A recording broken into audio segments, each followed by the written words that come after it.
കഥയെ ആരംഭിക്കുന്നത് ഷിങ്ലു എന്ന പേരുള്ള ഒരു പെൺകുട്ടിയെ പരിചയപ്പെടുത്തിക്കൊണ്ടാണ്. അവൾ ഫ്ലൈറ്റ് അറ്റൻഡന്റായി ജോലി നോക്കുകയായിരുന്നു. ജോലിയൊക്കെ നിർത്തി ഒരു കഫേ തുടങ്ങാൻ അവൾ പദ്ധതിയിട്ടിരിക്കുകയാണ്. അന്ന് അവളുടെ അവസാനത്തെ വർക്കിംഗ് ദിവസമായിരുന്നു. വിയന്നയിൽ അവൾ വേഗം പുറത്തേക്ക് വരുമ്പോഴാണ് ഒരു BMW കാർ അവളെ ഇടിക്കാനായി പാഞ്ഞെടുത്തത്. ഒരു തരത്തിൽ അവൾ രക്ഷപ്പെട്ടു. കാറിൽ നിന്ന് ഇറങ്ങി വന്ന ഡ്രൈവർ അവളെ നോക്കിക്കണ്ടു. അവളുടെ ഒരു ഫോട്ടോ പകർത്തി. അന്ന് തിരികെ നാട്ടിലേക്ക് പറന്നിറങ്ങിയ അവൾ തന്റെ ജോലി അവസാനിപ്പിച്ചു. കഫേ തുടങ്ങാനുള്ള കാര്യങ്ങളുമായി മുന്നോട്ട് പോകാനുള്ള പദ്ധതികളിൽ ഏർപ്പെട്ടു. തന്റെ ഫ്രണ്ടിനെ ബോയ് ഫ്രണ്ടിന്റെ ക്രെഡിറ്റ് കാർഡ് ഉപയോഗിച്ച് ഒരു ട്രീറ്റ് പോലും കൊടുത്ത് അവൾ തന്റെ ആ ഫെയർവെൽ സെലിബ്രേറ്റ് ചെയ്തു. പക്ഷേ അന്നാണ് അവിടെ വലിയൊരു ഓഡിറ്റോറിയത്തിൽ നടക്കുന്ന ഫംഗ്ഷൻ അവൾ ശ്രദ്ധിച്ചത്. അവളുടെ ബോയ് ഫ്രണ്ടിന്റെ പേരാണ് അവിടെ നടക്കുന്ന ചടങ്ങിൽ എഴുതി വെച്ചിരിക്കുന്നത്. എൻഗേജ്മെന്റ് ചടങ്ങാണ്. അവൾ അങ്ങോട്ടേക്ക് കയറി ചെന്നു. അത് തന്റെ ബോയ് ഫ്രണ്ടിന്റെ വിവാഹ ചടങ്ങാണ്, എൻഗേജ്മെന്റ് പാർട്ടിയാണ് എന്ന് കണ്ടതും അവളാകെ തകർന്നുപോയി. കരഞ്ഞുകൊണ്ട് അവൾ തിരികെ ഇറങ്ങി. ഷെൻമിങ് എന്നായിരുന്നു അവളുടെ ആ ബോയ് ഫ്രണ്ടിന്റെ പേര്.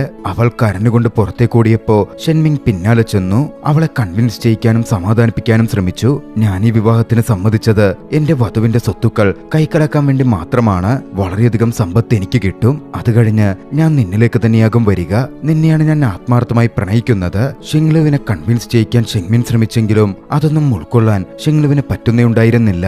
അവിടെ വെച്ച് ബ്രേക്കപ്പ് സംഭവിച്ചു. അന്ന് തന്നെ ചതിച്ച് പണത്തിന് പിന്നാലെ പോയ ഷിങ്മിങ്ങിനെതിരെ അവൾ ഒരുപാട് തർക്കിച്ചിരുന്നു, സംസാരിച്ചിരുന്നു. ദിവസങ്ങൾ കടന്നുപോകും തോറും അവളുടെ ഉള്ളിലെ വേദന കൂടി വന്നു. ഒടുവിൽ ഒരു ദിവസം ആത്മഹത്യ ചെയ്യാൻ അവൾ തീരുമാനിച്ചു. വളരെ വലിയ ഒരു ബിൽഡിങ്ങിന്റെ മുകളിൽ കയറി ചാടാൻ അവൾ തയ്യാറെടുത്തു നിന്നു. ഫയർഫോഴ്സും പോലീസുകാരും നാട്ടുകാരും ഒക്കെ തടിച്ചുകൂടി. താഴെ ബെഡും തയ്യാറാക്കപ്പെട്ടു. അപ്പോഴാണ് അതുവഴി ഒരു യുവാവ് കടന്നു വന്നത്. ഷു ചെങ്ഷുൻ എന്നായിരുന്നു അവന്റെ പേര്. ചെങ്ഷുൻ ഷിങ്ലുവിനെ കണ്ട് ആ ബിൽഡിങ്ങിന്റെ മുകളിലേക്ക് കയറി വന്നു. ചാടാതിരിക്കാൻ വേണ്ടി അവളോട് സംസാരിച്ചു. പക്ഷെ അവന്റെ സംസാരത്തിലൊന്നും അവൾ നിൽക്കുന്നുണ്ടായിരുന്നില്ല. അവൾ ചാടാൻ ശ്രമിച്ചപ്പോ അവൻ അവളുടെ കയ്യിൽ പിടിച്ചു. അതോടെ അവനും താഴേക്ക് പതിച്ചു. ഭാഗ്യവശാൽ ഇരുവരും വന്നു വീണത് ഫയർഫോഴ്സുകാർ തയ്യാറാക്കി വെച്ച എയർ ബെഡിലേക്കായിരുന്നു. സുരക്ഷിതമായി തന്നെ രണ്ടുപേരും രക്ഷപ്പെട്ടു. മനസ്സ് ശരിയല്ലാത്ത ഷിങ്ലുവിനെ അങ്ങനെ തനിച്ചുവിടാൻ ഷെങ്ഷുനിന് തോന്നുന്നുണ്ടായിരുന്നില്ല. ചെങ്ഷുൻ അവളുടെ പിന്നാലെ ചെന്ന് സംസാരിച്ചു. ഇതിലും ഭേദം മരിക്കുന്നതായിരുന്നു എന്നായിരുന്നു പലവട്ടം ഷിങ്ലുവിന് തോന്നിയതുപോലും. ഒടുവിൽ അവളിൽ നിന്നൊരു വാക്കുവാങ്ങിയായിരുന്നു ചെങ്ഷുൻ തിരികെ പോയത്. അടുത്ത ദിവസത്തെ പ്രഭാതം കാണാൻ നീ ഉണ്ടാകണം. ദിവസങ്ങൾ മുമ്പോട്ടു പോയി. ഷിങ്ലുവിന്റെ സ്വന്തമായ കഫയിൽ ചെങ്ഷുൻ പലതവണ തുടർച്ചയായി എത്താൻ തുടങ്ങി. അവളെ കാണുക, സംസാരിക്കുക എന്നതാണ് ലക്ഷ്യം. അവളിൽ അവന് വലിയ താല്പര്യം തന്നെ തോന്നിയിരുന്നു. ഇരുവരും സംസാരിച്ച് പതിയൊരു അടുപ്പവും രൂപപ്പെട്ടു. ആ സമയത്തെ സംസാരത്തിലാണ് ഒരു കാര്യം അവൾ തിരിച്ചറിഞ്ഞത്. വിയന്നയിൽ വെച്ച് അവളെ BMW ഇടിക്കാൻ വന്ന ആ പയ്യനുണ്ടല്ലോ, അത് ചെങ്ഷുൻ തന്നെയാണെന്ന്. പിന്നാലെ അന്നോർത്ത് അവളുടെ അവൻ വരച്ച ചിത്രവും ചെങ്ഷുൻ കാണിച്ചു കൊടുത്തു. താനൊരു പെയിന്ററാണ് എന്ന കാര്യവും അവളോടായി പറഞ്ഞു. അന്ന് ചെങ്ഷുൻ അത് പറഞ്ഞ് കേട്ടതും ഷിങ്ലു അതിശയിച്ചിരുന്നു. അന്നത്തെ അപരിചിതനായ ഒരു വ്യക്തി തന്റെ ലൈഫിൽ ഇതുപോലെ ഇത്രയും പ്രാധാന്യമുള്ള തന്റെ ജീവൻ വരെ രക്ഷിക്കുന്ന ഒരാളായി മാറും എന്നൊരിക്കലും അവൾ ചിന്തിച്ചിരുന്നേയില്ല. അവൻ വരച്ച ആ ചിത്രം അവൾക്ക് സമ്മാനമായി കൊടുത്തു. നാളുകൾ കടന്നുപോയി. ഇരുവരും തമ്മിൽ സൗഹൃദവും അടുപ്പവും രൂപപ്പെട്ടു. ഒരു ദിവസം കഫയിലേക്ക് വന്ന അവൻ കണ്ടത് താൻ കൊടുത്ത ആ ചിത്രം അവൾ ഫ്രെയിം ചെയ്ത് കഫയിൽ തൂക്കിയിരിക്കുന്നതായിരുന്നു. ചെങ്ഷുങ്ങിന് അത്യാവശ്യം സന്തോഷം തോന്നാതിരുന്നില്ല. പക്ഷെ ആ സന്തോഷകരമായ അന്തരീക്ഷം ഒരുപാട് നേരം നീണ്ടുനിന്നില്ല. അന്ന് ഷിങ്ലുവിന്റെ കഫയിലേക്ക് കുറച്ച് മദ്യപിച്ച പയ്യന്മാർ കയറി വന്നു. അവർ പ്രശ്നമുണ്ടാക്കാനും ഷിങ്ലുവിനെ ബുദ്ധിമുട്ടിക്കാനും തുടങ്ങി. ചെങ്ഷുൻ അത് കണ്ട് ഇടപെട്ടു. അത് ഫൈറ്റിലേക്കും കടന്നു. ഫൈറ്റിനൊടുവിൽ ചെങ്ഷുൻ വിജയിക്കുമെന്ന ഘട്ടമെത്തി നിൽക്കുകയാണ് ഷിങ്ലു ആക്രമിക്കാൻ ഒരുങ്ങുന്നത്. അബദ്ധത്തിൽ അടികൊണ്ടതാകട്ടെ ചെങ്ഷുനായിരുന്നു. ബോധം കിട്ടവൻ താഴെ വീണു. അത് കണ്ടതും അവിടെ ഉണ്ടായിരുന്ന ആ പയ്യന്മാരും പേടിച്ച് അവിടെ നിന്നോടി. പിന്നാലെ ഒരു തരത്തിൽ ഭയന്ന ഷിങ്ലു ചെങ്ഷുനെ വിളിച്ചുണർത്തി. അന്ന് ഇരുവരും പുറത്തുപോയി തട്ടുകടയിൽ നിന്ന് ഭക്ഷണമൊക്കെ കഴിച്ചു. അവിടെ വെച്ചുള്ള സംസാരത്തിലാണ് തങ്ങൾ ചെറുപ്പത്തിൽ ഒരേ എലിമെന്ററി സ്കൂളിലാണ് പഠിച്ചത് എന്നുള്ള കാര്യവും അതിശയത്തോടെ അവർ പരസ്പരം തിരിച്ചറിയുന്നത്. യാദർച്ഛികതകൾ ഇരുവരെയും അതിശയിപ്പിക്കുന്നുണ്ടായിരുന്നു. ഒടുവിൽ അവളെ അവളുടെ ഇടത്ത് ചെങ്ഷുൻ ഡ്രോപ്പ് ചെയ്തു. ആ സമയം അവൻ അവളുടെ ഫോൺ നമ്പർ ചോദിച്ചു. അവൻ ഫോൺ നമ്പർ അവളുടെ കയ്യിൽ എഴുതി കൊടുത്തെങ്കിലും മഴ നനഞ്ഞ് അത് മാഞ്ഞുപോയിരുന്നു. തിരികെ വീട്ടിലെത്തി ഒരുപാട് അവൻ ശ്രമിച്ചെങ്കിലും നമ്പർ വീണ്ടെടുക്കാൻ സാധിച്ചില്ല.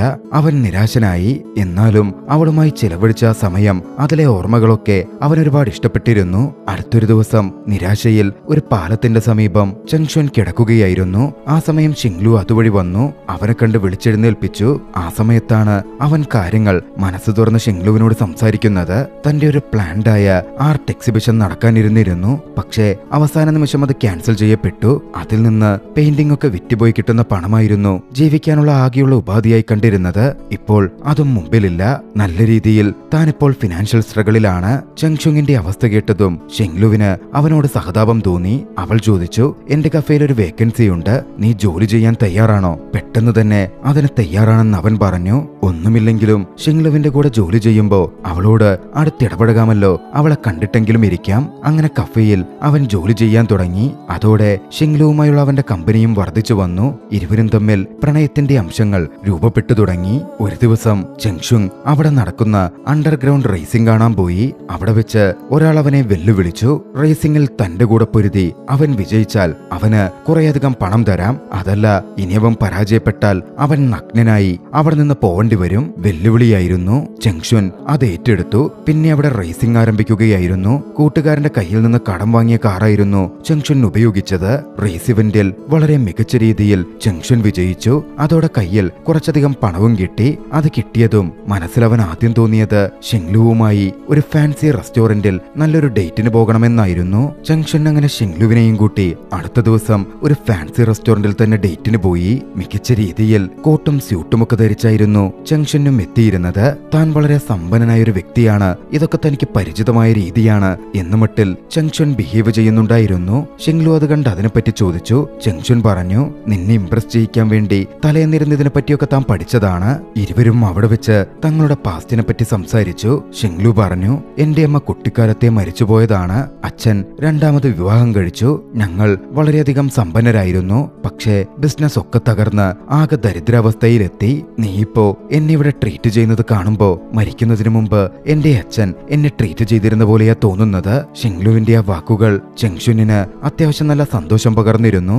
ഇരുവരും ഭക്ഷണം കഴിച്ചു കഴിഞ്ഞു. ബില്ലെടുക്കാൻ വേണ്ടി പറഞ്ഞപ്പോ അപ്രതീക്ഷിതമായി സംഭവിച്ചു. വെയിറ്റർ ഒരു കേക്കും മറ്റുമായി അങ്ങോട്ടേക്ക് വന്നു. വില്യം മാരി മീ എന്നൊരു മെസ്സേജും അതിലുണ്ടായിരുന്നു. കേക്കിനകത്താണെങ്കിൽ ഒരു റിങ്ങും. അത് കണ്ട് അക്ഷരാർത്ഥത്തിൽ ചെങ്ഷുനും ഷിങ്ലുവും ഒന്ന് ഞെട്ടിയിരുന്നു. അവരങ്ങനൊന്നും ഓർഡർ ചെയ്തിരുന്നതേയല്ല, അത് മറ്റാർക്കോ ഓർഡർ ചെയ്യപ്പെട്ടതാണ്.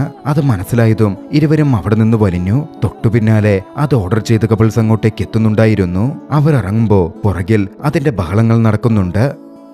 നടന്ന കാര്യങ്ങൾ ഇരുവരിലും ഒരു ചിരിമുഹൂർത്തം ഉണർത്തിയിരുന്നു. പിന്നീട് അങ്ങോട്ടേക്ക് അവർ ചുറ്റി നടന്ന് ഒരുപാട് നേരം എൻജോയ് ചെയ്തു. പലയിടത്തും വിസിറ്റ് ചെയ്തു. ഒരിക്കൽ അവർ പുറത്തു പോയപ്പോ ഒരു ജ്വല്ലറിയിൽ പുറത്ത് പ്രദർശിപ്പിച്ചിരുന്ന അതിമനോഹരമായൊരു റിങ് ഷിങ്ലു നോക്കി നിൽക്കുന്നുണ്ടായിരുന്നു. ചെങ്ഷുൻ അത് നോട്ടീസ് ചെയ്തു. അവിടെ നിന്നും അവൾ നടന്നു നീങ്ങിയപ്പോ അവൻ പെട്ടെന്ന് തിരിഞ്ഞ് അതിന്റെ വിലയും നോക്കി. അത്യാവശ്യം വിലയുണ്ട്, അത് വാങ്ങണം എന്നവന് തോന്നിയിരുന്നു. അതിനുവേണ്ടി എന്തെങ്കിലുമൊക്കെ ചെയ്തേ പറ്റൂ. അവൻ തീരുമാനിച്ചുറപ്പിച്ചു. അവൻ തന്റെ പെയിന്റിംഗ് വർക്കിൽ കൂടുതൽ ശ്രദ്ധ കൊടുത്തു. അങ്ങനിരിക്കെയാണ് ഒരു ദിവസം മുമ്പ് സ്ട്രീറ്റ് റേസിംഗിൽ അവനോട് തോറ്റുപോയ ആ ഒരു യുവാവുണ്ടല്ലോ, അവനും സംഘവും ചെങ്ഷുനിനെ തടയാനെത്തുന്നത്. തടഞ്ഞു നിർത്തി അവർ വീണ്ടും വെല്ലുവിളി നടത്തി. വീണ്ടും റേസിംഗ് നടത്താം, ഇത്തവണയും പഴയ പോലെ തന്നെ. വിജയിച്ചാൽ നല്ലൊരു തുക അവന് കിട്ടും, തോറ്റാൽ നഗ്നമായിട്ട് ഓടണം. ഇത്തവണ ചെങ്ഷുനിനും മത്സരിക്കണമെന്നുണ്ടായിരുന്നില്ല. പക്ഷേ അവൻ മത്സരിച്ചില്ലെങ്കിൽ ഷിങ്ലുവിന്റെ കഫേ അടിച്ചു തകർക്കും എന്ന തരത്തിൽ അവർ പറഞ്ഞതോടെ ആവശ്യമില്ലാത്ത പ്രശ്നം വേണ്ട എന്ന് കരുതി ചെങ്ഷുൻ അതിന് സമ്മതിച്ചു. പക്ഷേ റേസ് നടക്കുമ്പോ അപ്രതീക്ഷിതമായി ഒന്ന് സംഭവിച്ചു. കാറിന് മുമ്പിലേക്ക് ഷിങ്ലു വന്നു. അതോടെ അവന് പെട്ടെന്ന് ബ്രേക്ക് ചവിട്ടേണ്ടി വന്നു. ആ ഒറ്റ കാരണം കൊണ്ട് അവൻ പരാജയപ്പെടുകയും ചെയ്തു. ഷിങ്ലു വന്ന് ചെങ്ഷുനിനോട് ഒരുപാട് ദേഷ്യപ്പെട്ടിരുന്നു. അത്തരം അപകടകരമായ കാര്യങ്ങൾ ചെയ്യരുത് എന്ന് ഷിങ്ലു അവനോട് പറഞ്ഞിരുന്നതാണ്. അവൾ ദേഷ്യപ്പെട്ട് കഫേയിലേക്ക് പോയി. തോറ്റതുകൊണ്ട് റൂൾ അനുസരിച്ച് വേണമല്ലോ ചെങ്ഷുനിന് പ്രവർത്തിക്കാൻ. നഗ്നനായി പേപ്പർ കൊണ്ട് നാണം മറച്ചിട്ടായിരുന്നു അവൻ അവിടെ നിന്ന് പോന്നത്. ഒരു തരത്തിൽ അവൻ കഫേയിലേക്ക് എത്തിച്ചേർന്നു. പേപ്പർ കൊണ്ട് തന്റെ നഗ്നത മറച്ച് അങ്ങോട്ടേക്ക് കടന്നു വരുന്ന അവനെ കണ്ടതും ഷിങ്ലുവിന് ചിരി വരാതിരുന്നില്ല. ഷിങ്ലു അവന് അവിടെ ഉണ്ടായിരുന്ന ഒരു വസ്ത്രം എടുത്തു കൊടുത്തു. അവളുടെ മുഖം പെട്ടെന്ന് വീണ്ടും ദേഷ്യമുള്ളതായി മാറി. അവനെ ഒരുപാട് ചീത്ത വിളിച്ചു. ഈ സമയമാണ് അന്നവനെ ഫാൻസി റെസ്റ്റോറന്റിൽ കൊണ്ടുപോയതും ഇതുപോലെ ബെറ്റ് വെച്ച് കിട്ടിയ പണമാണ് എന്നവൾ അറിയുന്നത്. അതോടെ അവളുടെ ദേഷ്യം ഒന്നുകൂടി കനത്തു. അവനിൽ അവൾ വല്ലാതെ ഡിസപ്പോയിന്റഡ് ആവുന്നുണ്ടായിരുന്നു. അവളുടെ കണ്ണുകൾ നിറഞ്ഞു. അവളുടെ ആ കണ്ണീര് കണ്ട കണ്ടതും ചെങ്ഷുൻ ആകെയൊന്ന് വല്ലാതായി. അവളെ സമാധാനിപ്പിച്ച് അവളെയും കൂട്ടിക്കൊണ്ട് അവൻ തന്റെ അപ്പാർട്ട്മെന്റിലേക്ക് പോയി. അവിടെ അവൻ വരച്ചു വെച്ചിരുന്ന അവളുടെ പല ഇമോഷൻസിലുള്ള ചിത്രങ്ങൾ അവൻ അവൾക്ക് കാണിച്ചു കൊടുത്തു. വളരെയധികം അതിശയത്തോടെയായിരുന്നു അവളത് നോക്കിക്കണ്ടത്. തന്നെ എത്രമാത്രം ചെങ്ഷുൻ സ്നേഹിക്കുന്നുണ്ട് എന്നവൾ അപ്പോഴായിരുന്നു തിരിച്ചറിയുന്നതും. ഏറെ ഇമോഷണലായ അവൾ തന്റെ ഒരു ചിത്രം കൂടി അവനോട് വരയ്ക്കാൻ ആവശ്യപ്പെട്ടു. ചെങ്ഷുൻ അതിനുവേണ്ട ഒരുക്കങ്ങൾ തുടങ്ങി. ഈ സമയം അവളാകട്ടെ തന്റെ വസ്ത്രങ്ങൾ അഴിച്ചുമാറ്റി അർദ്ധനഗ്നയായിട്ടുള്ള അവളുടെ ചിത്രം വരയ്ക്കാനായിരുന്നു അവൾ ആവശ്യപ്പെട്ടത്. അതിശയത്തോടെ ചെങ്ഷുൻ അത് നോക്കിക്കണ്ടു. പിന്നാലെ ചിത്രം വരച്ചു. ചിത്രം വര പൂർണ്ണമായതും വസ്ത്രം കൊണ്ട് അവളെ കവർ ചെയ്ത് അവൻ അവളെ ചേർത്തു പിടിച്ചു. ആ സമയം അവൾ വേദനയോടെ പറഞ്ഞു, ഞാൻ നിന്നോട് കള്ളം പറഞ്ഞു. പക്ഷെ അത് എന്താണെന്നോ എന്തിനാണെന്നോ ഒന്നും ചെങ്ഷുൻ ചോദിക്കുന്നതിന് മുമ്പേ അവർ തമ്മിലുള്ള ആ അടുപ്പവും ആ നിമിഷവും അവരെ ശാരീരിക ബന്ധത്തിലേക്ക് നയിച്ചു. ഈ സമയം തന്റെ എക്സിനൊപ്പമുള്ള കുറെ ഓർമ്മകൾ, ചില കാര്യങ്ങൾ അവളുടെ ഉള്ളിലേക്ക് ഓടി വന്നിരുന്നു. അവൾക്കായി അവളുടെ എക്സ് ഒരു മാഗസിൻ അയച്ചു കൊടുത്തിരുന്നു. ആ മാഗസിനിൽ ചെങ്ഷുൻ ആരാണ് എന്ന് കൃത്യമായി രേഖപ്പെടുത്തിയിട്ടുണ്ടായിരുന്നു. ചെങ്ഷുൻ യാഥാർത്ഥ്യത്തിൽ വളരെ വലിയൊരു കമ്പനിയുടെ ആകെയുള്ള അനന്തരാവകാശിയാണ്. അവന്റെ അമ്മയാണ് ഇപ്പോൾ ആ കമ്പനിയുടെ അധിപ. അതെല്ലാം മാറ്റിവെച്ച് പെയിന്ററായി ജീവിക്കാൻ ഇഷ്ടപ്പെട്ടാണ് ചെങ്ഷുൻ ഈ ജീവിതം നയിക്കുന്നത്. അതിനെപ്പറ്റി ചോദിക്കാൻ അവൾ തന്റെ എക്സിനെ കാണാൻ പോയിരുന്നു. അയാളിപ്പോൾ വളരെയധികം സമ്പന്നനാണ്. അവിടെ എത്തിയപ്പോൾ അയാൾ അവളോട് പറഞ്ഞു, നീയും ഞാനും തമ്മിൽ ഇപ്പോൾ എന്ത് വ്യത്യാസമാ ഉള്ളതെന്ന് നോക്ക്. പ്രാക്ടിക്കലായി ഈ സ്നേഹവും പ്രേമവും ഒക്കെ മാറ്റിവെച്ച് നമ്മളുടെ ജീവിതം നന്നാക്കാൻ പണമുള്ള ആളെ തിരഞ്ഞെടുത്തു. ഞാനെന്ത് ചെയ്തോ അത് തന്നെയല്ലേ നീയും ഇപ്പോ ചെയ്യുന്നേ? അതങ്ങനെയല്ല, വ്യത്യാസമുണ്ടെന്ന് പറഞ്ഞ് അവൾ അവിടെ നിന്ന് ഇറങ്ങിപ്പോന്നു. ചെങ്ഷുനിന്റെ സ്വപ്നത്തിന് സപ്പോർട്ട് ചെയ്യണം എന്നവൾക്ക് തോന്നിയിരുന്നു. അവൾ അതിനുവേണ്ടി ശ്രമം ആരംഭിച്ചു. ആർട്ട് എക്സിബിഷനൊക്കെ ഓർഗനൈസ് ചെയ്യുന്ന മിസ്റ്റർ ഹ്വാങ് എന്ന വ്യക്തിയെ അവൾ ചെന്നു കണ്ടു. ചെങ്ഷുനിന്റെ ആർട്ട് എക്സിബിഷന് അവൾ വഴിയൊരുക്കി. ചെങ്ഷുനും അതിലൊരുപാട് സന്തോഷിച്ചിരുന്നു. ഇരുവരും അതിനുവേണ്ട തയ്യാറെടുപ്പുകൾ നടത്തി. അങ്ങനെ ആർട്ട് എക്സിബിഷൻ നടക്കുന്ന ദിവസം എത്തി. പക്ഷെ അത് കാണാൻ ആരും തന്നെ വരുന്നുണ്ടായിരുന്നില്ല. അന്നാണ് ഷിങ്ലുവിനൊരു കോൾ വരുന്നതും കോൺട്രാക്ട് നീ വയലേറ്റ് ചെയ്തു എന്ന് പറഞ്ഞ് വിളിച്ച വ്യക്തി അവളെ ഭീഷണിപ്പെടുത്തുന്നുണ്ടായിരുന്നു. പക്ഷേ ഷിങ്ലു അതൊന്നും കാര്യമാക്കിയില്ല. ചെങ്ഷുന്റെ സന്തോഷമായിരുന്നു അവൾക്ക് വലുത്. അധികം വൈകാതെ അങ്ങോട്ടേക്ക് എക്സിബിഷൻ കാണാനും പെയിന്റിംഗ് വാങ്ങാനും ഒരു ബയ്യർ എത്തി. അതിലൊരു പെയിന്റിംഗ് വാങ്ങാനുള്ള താല്പര്യം അയാൾ പ്രകടിപ്പിച്ചു. അത്യാവശ്യം വലിയ വില തന്നെ പറഞ്ഞു. പക്ഷേ അത് വിൽക്കാൻ അവൻ ഒരുക്കമായിരുന്നില്ല. അതിന്റെ പേരിൽ കോപിച്ചായിരുന്നു അയാൾ പോയത്. അത് ഷിങ്ലുവിന്റെയും ചെങ്ഷുനിന്റെയും പേഴ്സണൽ മൊമെന്റ് ചിത്രീകരിച്ചു വെച്ചതായിരുന്നു. അടുത്ത ദിവസം ഷിങ്ലു കഫയിലേക്ക് വരുമ്പോ അവിടെ ഒരു റോസുമായി ചെങ്ഷുൻ നിൽക്കുന്നുണ്ട്. അവനെ കണ്ടതും അവളുടെ കണ്ണുകൾ നിറഞ്ഞു. അവൾ നേരെ കഫയിലേക്ക് കയറി. അവളുടെ പിന്നാലെ ചെങ്ഷുൻ കയറി ചെന്നു. അവൾക്ക് മുമ്പിൽ മുട്ടുകുത്തി അവളെ പ്രപ്പോസ് ചെയ്തു. അവൾ മുമ്പ് വാങ്ങാൻ ആഗ്രഹിച്ച ആ മോതിരം വെച്ചായിരുന്നു പ്രപ്പോസൽ. അത് കണ്ടതും അവൾക്ക് മനസ്സിലായി അവൻ ഒരു പെയിന്റിങ്ങും ഒരിക്കലും വിൽക്കാൻ ആഗ്രഹിച്ചിരുന്നില്ല. പ്രത്യേകിച്ചും അവർ തമ്മിലുള്ള പേഴ്സണൽ മൊമെന്റുകൾ ഷെയർ ചെയ്തിരുന്ന പെയിന്റിങ്ങുകൾ അതിലൊന്ന് വിറ്റിരിക്കുന്നു. അതവളെ വല്ലാതെ വിഷമിപ്പിച്ചു. കരഞ്ഞുകൊണ്ട് അവനെ അവിടെ വിട്ട് പ്രപ്പോസൽ അക്സെപ്റ്റ് ചെയ്യുകയോ ഒന്നും ചെയ്യാതെ അവൾ ആ ബിൽഡിങ്ങിന്റെ റൂഫ് ടോപ്പിലേക്ക് കയറി നിന്നു. പണ്ടൊരിക്കൽ ആത്മഹത്യ ചെയ്യാൻ അവൾ കയറി നിന്ന അതേ റൂഫ് ടോപ്പ് തന്നെ. അവിടെ നിന്ന് പൊട്ടിക്കരഞ്ഞ് ആകാശം നോക്കി എന്നോട് ക്ഷമിക്കൂ എന്നവൾ അലറി വിളിച്ചു. എന്തോ ഒരു രഹസ്യം ഏറെ വേദനയിൽ അവൾ സൂക്ഷിക്കുന്നുണ്ട് എന്നവിടെ വെച്ച് വ്യക്തമാകുന്നുണ്ടായിരുന്നു.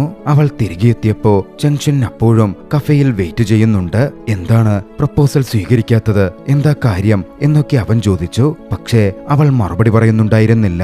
ഒടുവിൽ അവന്റെ കണ്ണുകളിൽ നോക്കാതെ അവൾ പറഞ്ഞു, എല്ലാം അവസാനിപ്പിച്ചേക്ക്, എനിക്ക് ഇത് മുമ്പോട്ട് കൊണ്ടുപോകാൻ താല്പര്യമില്ല. അവളുടെ കണ്ണുകൾ നിറഞ്ഞൊഴുകുന്നുണ്ടായിരുന്നു. അവളുടെ ശബ്ദം വല്ലാതെ ഇടറുകയും ചെയ്യുന്നുണ്ടായിരുന്നു. പക്ഷേ ചെങ്ഷുനിന് അപ്പോഴും ഒന്നും മനസ്സിലാവുന്നുണ്ടായിരുന്നില്ല. അടുത്ത ദിവസം തന്നെ ഞെട്ടിക്കുന്ന ഒരു കാഴ്ച ചെങ്ഷുൻ കണ്ടു. ഷിങ്ലു ഷെൻമിങ്ങിനൊപ്പം അവളുടെ എക്സ് ബോയ് ഫ്രണ്ടിനൊപ്പം ചുറ്റിക്കറങ്ങി നടന്നുകൊണ്ടിരിക്കുന്നു. അവൾ കടുത്തെത്തി എന്താ ഇത് എന്ന മട്ടിൽ അവൻ ചോദ്യം ചെയ്തു. ഷിങ്ലു പറഞ്ഞു, ഞാൻ പറഞ്ഞല്ലോ നീയുമായി ഒരു ബന്ധത്തിനും എനിക്ക് താല്പര്യമില്ല. എനിക്ക് നിന്നെ അത്ര ഇഷ്ടവുമല്ല. എന്റെ പക്കൽ പണമൊന്നുമില്ല. എന്റെ അച്ഛൻ ഹോസ്പിറ്റലിലാണ്. അദ്ദേഹത്തിന്റെ ചികിത്സയ്ക്ക് പണം വേണം. നിന്റെ കൂടെ നിന്നാൽ ഒന്നും നടക്കില്ല. അതുകൊണ്ടാണ് ഞാൻ വീണ്ടും ഷെൻമിന്നിന്റെ കൂടെ കൂടാൻ തീരുമാനിച്ചത്. അത് ചെങ്ഷുനിനെ തകർത്തു കളഞ്ഞിരുന്നു. ഒരിക്കൽ താൻ കണ്ട സ്വപ്നങ്ങൾ തന്റെ മുമ്പിൽ തകർന്നു വീഴുന്നു. മുറിയിലേക്ക് അവളുമായി പോയ ഷെൻമിങ് അവൾക്ക് മേൽ ബലം പ്രയോഗിച്ച് കീഴ്പ്പെടുത്താൻ ശ്രമിച്ചു. പക്ഷേ ഷിങ്ലു ഷിങ്ലു വഴങ്ങുന്നുണ്ടായിരുന്നില്ല. അവളുടെ ഉള്ളിൽ അപ്പോഴും ചെങ്ഷുൻ തന്നെയാണ്. അവന്റെ സ്നേഹവും പ്രണയവും അവൾ പൂർണ്ണമായി തിരിച്ചറിഞ്ഞു കഴിഞ്ഞിരുന്നു. പക്ഷെ അത് സ്വീകരിക്കാൻ അവൾക്ക് സാധിക്കില്ല. ഷെൻമിന്നിനെ അവൾ തള്ളിമാറ്റി. അവൾക്കിപ്പോഴും ചെങ്ഷുനിനെ തന്നെയാണ് ഇഷ്ടം. പക്ഷെ എല്ലാം അവൾ ഉള്ളിലൊളിപ്പിച്ചിരിക്കുകയാണ്. ചെങ്ഷുനിന് അറിയാത്ത ചില രഹസ്യങ്ങളും ഉണ്ടായിരുന്നു. എല്ലാം നഷ്ടപ്പെട്ട് അവളിരുന്ന സമയത്തായിരുന്നു ചെങ്ഷുനിന്റെ അമ്മ ഷിങ്ലുവിന് മുമ്പിൽ ഒരു ഓഫറായിട്ട് എത്തിയത്. ചെങ്ഷുനിന് അവൾക്ക് മേൽ പ്രണയം തോന്നുന്നുണ്ട് എന്നവന്റെ അമ്മ മനസ്സിലാക്കിയ ശേഷമായിരുന്നു അത് നടന്നത്.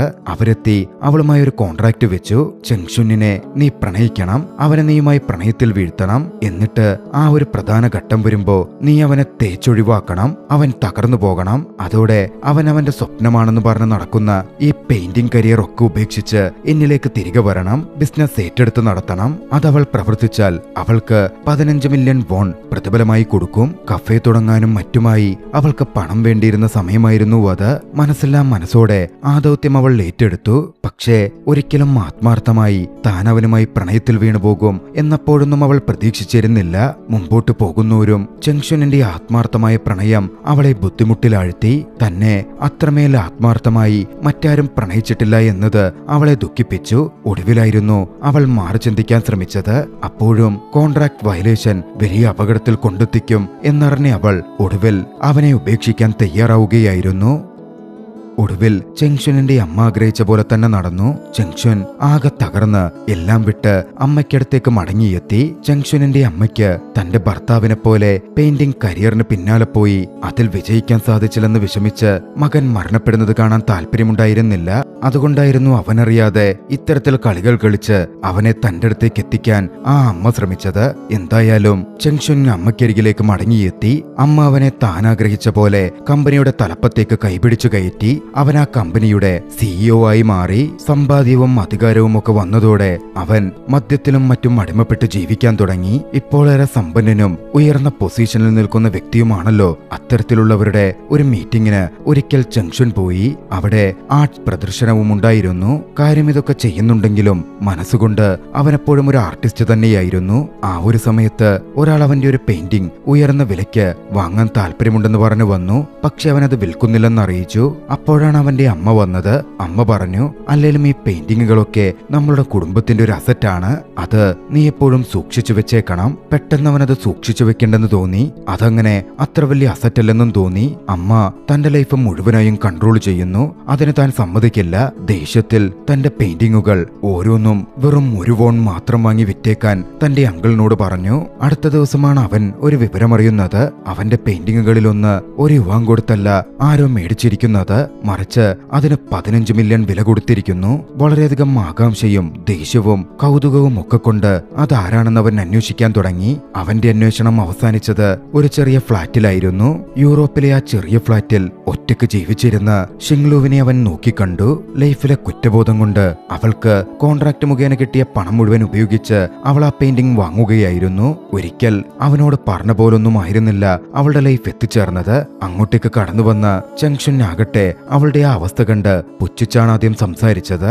മൂർച്ചയുള്ള വാക്കുകളായിരുന്നു അവൻ ഉപയോഗിച്ചതും. അവൾ കാരണമാണ് തനിക്കിപ്പോഴുള്ള പവർഫുൾ ലൈഫ് ഉണ്ടായതെന്നും പ്രണയത്തിനും മറ്റും പിന്നാലെ പോയിരുന്നെങ്കിൽ താനൊന്നും ആയിത്തീരില്ലായിരുന്നു എന്നുമൊക്കെ അവൻ പറഞ്ഞു. അതെല്ലാം അവളെ വല്ലാതെ വേദനിപ്പിക്കുന്നുണ്ടായിരുന്നു. ഒടുവിൽ അവൻ അവിടെ നിന്ന് പോരാൻ നേരം അവൾ സൗമ്യമായ സ്വരത്തിൽ ചോദിച്ചു, നീ ഇനി എന്നെങ്കിലും വീണ്ടും പെയിന്റിംഗ് ചെയ്യുമോ? പക്ഷേ മറുപടിയൊന്നും പറയാതായിരുന്നു അവൻ നടന്നുപോയത്. വേദന കൊണ്ട് അവൾ പൊട്ടിക്കരഞ്ഞു. താൻ കാരണമാണല്ലോ ചെങ്ഷുൻ ഇങ്ങനെയൊക്കെ ആയിത്തീർന്നത് എന്നവൾ സ്വയം കുറ്റപ്പെടുത്തി. അപ്പോഴും അവളുടെ കയ്യിൽ പണ്ടവൻ സമ്മാനിച്ച് അവൻ ഇട്ടിട്ട് പോയ അവൻ അവളെ പ്രപ്പോസ് ചെയ്തപ്പോൾ കൊടുത്ത ആ മോതിരം കിടക്കുന്നുണ്ടായിരുന്നു. ഇത്ര നാളുകൾക്ക് ശേഷവും അവൾ അവനെ പ്രണയിക്കുന്നത് നിർത്തിയിട്ടേ ഉണ്ടായിരുന്നില്ല. അവനങ്ങനെ പോയപ്പോൾ അവൾക്കധിക നേരം അവിടെ പിടിച്ചു നിൽക്കാൻ പറ്റിയില്ല. അവനെ തിരഞ്ഞ് അവൾ പിന്നാലെയോടി. പക്ഷെ അപ്പോഴേക്കും കാറെടുത്ത് അവൻ അവിടെ നിന്ന് കുറച്ചു ദൂരം പിന്നിട്ടിരുന്നു. ചെങ്ഷുനും പഴയ ഓരോ കാര്യങ്ങളും ഓർത്തു. അവൾക്കടുത്തെത്തി ദേഷ്യത്തിലൊക്കെ പെരുമാറിയെങ്കിലും അതെല്ലാം ഒരു ഷീൽഡ് മാത്രമായിരുന്നു. അവളുടെ കണ്ണീര് കണ്ട് ഇറങ്ങിയപ്പോ കാറ് കുറച്ചു നേരം ഡ്രൈവ് ചെയ്തപ്പോ അവന്റെ മനസ്സ് തണുത്തു. അവളെ വീണ്ടും കാണണമെന്ന് തോന്നി. അവൻ തിരികെ ഡ്രൈവ് ചെയ്യാൻ തുടങ്ങി. പക്ഷെ അവൻ തിരികെ എത്തിയപ്പോ അവൾ അവിടെ ഉണ്ടായിരുന്നില്ല. അവനെ തിരഞ്ഞ് അവൾ പുറത്തേക്കിറങ്ങി പോയിരിക്കുകയായിരുന്നല്ലോ. ഇതേ സമയം പുറത്തോടെ ഓടിക്കൊണ്ടിരുന്ന അവളെ ഒരു കള്ളൻ ആക്രമിച്ചു. അവളുടെ കയ്യിൽ കിടന്ന മോതിരം കണ്ട് അത് കൈവശപ്പെടുത്താനായിരുന്നു ആക്രമണം. അവൾ പ്രതിരോധിക്കാൻ ശ്രമിച്ചപ്പോ അവൾക്ക് അയാളിൽ നിന്ന് കുത്തേറ്റു. പിന്നാലെ അയാൾ ഓടിപ്പോവുകയും ചെയ്തു. ഒരു തരത്തിൽ അവിടെ നിന്നും അവൾ താങ്ങിപ്പിടിച്ച് റോഡിലേക്ക് കയറി വന്നു. ജംഗ്ഷനിനെ അവൾ അപ്പോഴും തിരയുന്നുണ്ടായിരുന്നു. അവശതയിൽ റോഡിലേക്ക് അവൾ കയറി വരുമ്പോ അപ്പാർട്ട്മെന്റിൽ നിന്നിറങ്ങി വേഗത്തിൽ കാർ ഓടിച്ചു വരികയായിരുന്ന റോഡിൽ ഷിങ്ലുവിനെ തിരയുകയായിരുന്ന ജംഗ്ഷനിന്റെ കാർ തന്നെ അവളെ ഇടിച്ചു തെറിപ്പിച്ചു. തെറിച്ചവൾ വീണത് താഴെയുള്ള നദിയിലേക്കായിരുന്നു. അതിന്റെ ആഴങ്ങളിലേക്ക് അവൾ താഴ്ന്നുപോയിക്കൊണ്ടിരുന്നു. വളരെ പെട്ടെന്ന് തന്നെ അവളെ അവിടെ നിന്ന് രക്ഷപ്പെടുത്തി ആശുപത്രിയിലേക്ക് എത്തിക്കാൻ ജംഗ്ഷനിന് സാധിച്ചു. ഓപ്പറേഷനായി കൊണ്ടുപോകപ്പെടുമ്പോ അവളുടെ കയ്യിൽ കിടന്ന മോതിരം അവനോട് ഏറെക്കുറെ സത്യങ്ങൾ വിളിച്ചു പറയുന്നുണ്ടായിരുന്നു. നടന്ന കാര്യങ്ങളും തന്റെ മൂർച്ചയുള്ള വാക്കുകളും ഒക്കെ ഓർത്ത് അവൻ ഒരുപാട് വിഷമിച്ചു. ആ ഒരു നിമിഷത്തെ തിരിച്ചറിവ് തനിക്ക് വേണ്ടത് പണമോ അധികാരമോ ഒന്നുമല്ല, മറിച്ച് സ്വസ്ഥമായ ഒരു ജീവിതമാണ്, ആർട്ടിസ്റ്റായുള്ള ഒരു ജീവിതമാണ് എന്ന തിരിച്ചറിവ് വീണ്ടും അവനിലേക്ക് കൊണ്ടുവന്നു. അവൻ തന്റെ അമ്മയെ ചെന്ന് കണ്ടു. താനെല്ലാം ഉപേക്ഷിക്കുകയാണെന്നും അമ്മയുടേതായ ഒന്നും തനിക്ക് വേണ്ടെന്നും അവൻ അമ്മയോട് പറഞ്ഞു. എല്ലാം വിട്ട് താൻ പോവുകയാണെന്നും അവൻ കൂട്ടിച്ചേർത്തു. അമ്മ അതിന് തടസ്സം നിന്നെങ്കിലും അവനതൊന്നും ചെവികൊണ്ടില്ല. എല്ലാം വിട്ട് അവൻ അവിടം വിട്ടു പോന്നു. കുറച്ച് നാളുകൾക്ക് ശേഷം വിയന്നയിലെ ഒരു കഫയിൽ വെച്ച് ജംഗ്ഷനും അന്നത്തെ അപകടത്തിൽ നിന്ന് രക്ഷപ്പെട്ട ഷിങ്ലുവും വീണ്ടും കണ്ടുമുട്ടി. മുമ്പൊരിക്കൽ അവർക്കിടയിൽ നിലകൊണ്ട ആത്മാർത്ഥമായ പ്രണയം അപ്പോഴും അവർക്കിടയിലുണ്ടായിരുന്നു. അവളുടെ കയ്യിൽ നിന്ന് ഓപ്പറേഷന് കൊണ്ടുപോകുന്നതിന് മുമ്പ് തന്റെ കയ്യിൽ കിട്ടിയ പണ്ടവളെ പ്രപ്പോസ് ചെയ്ത അതേ പഴയ റിംഗ് ഇത്തവണ അവൾക്കായി വെച്ചു നീട്ടിക്കൊണ്ട് തന്നെ വിവാഹം കഴിക്കാമോ എന്ന് ജംഗ്ഷൻ ചോദിച്ചു. പുഞ്ചിരിയോടെയുള്ള ഒരു യെസ് ആയിരുന്നു അവളുടെ മറുപടി. അവർ ഒന്നിച്ച് സന്തോഷത്തോടെ ജീവിക്കും. ആർട്ടിസ്റ്റ് ആവാനുള്ള തന്റെ സ്വപ്നത്തിലേക്ക് ജംഗ്ഷൻ നടന്നടക്കും എന്ന സൂചനയോടെ ചലച്ചിത്രം അവസാനിക്കുന്നു. രസകരമായ വ്യത്യസ്തമായ ഈ പ്രണയ ചലച്ചിത്രം നിങ്ങൾക്കിഷ്ടമായെങ്കിൽ വീഡിയോ ലൈക്ക് ചെയ്യുക. അഭിപ്രായങ്ങളും നിർദ്ദേശങ്ങളും കമന്റുകളിൽ രേഖപ്പെടുത്തുക. കഴിയുമെങ്കിൽ ചാനൽ സബ്സ്ക്രൈബ് ചെയ്തും കൂട്ടുകാർക്ക് ഷെയർ ചെയ്തു കൊടുത്തും ഞങ്ങളെ സപ്പോർട്ട് ചെയ്യുക. അടുത്ത എപ്പിസോഡിൽ മറ്റൊരു മികച്ച ചലച്ചിത്രവുമായി നമുക്ക് കണ്ടുമുട്ടാം. അതുവരെ ബൈ.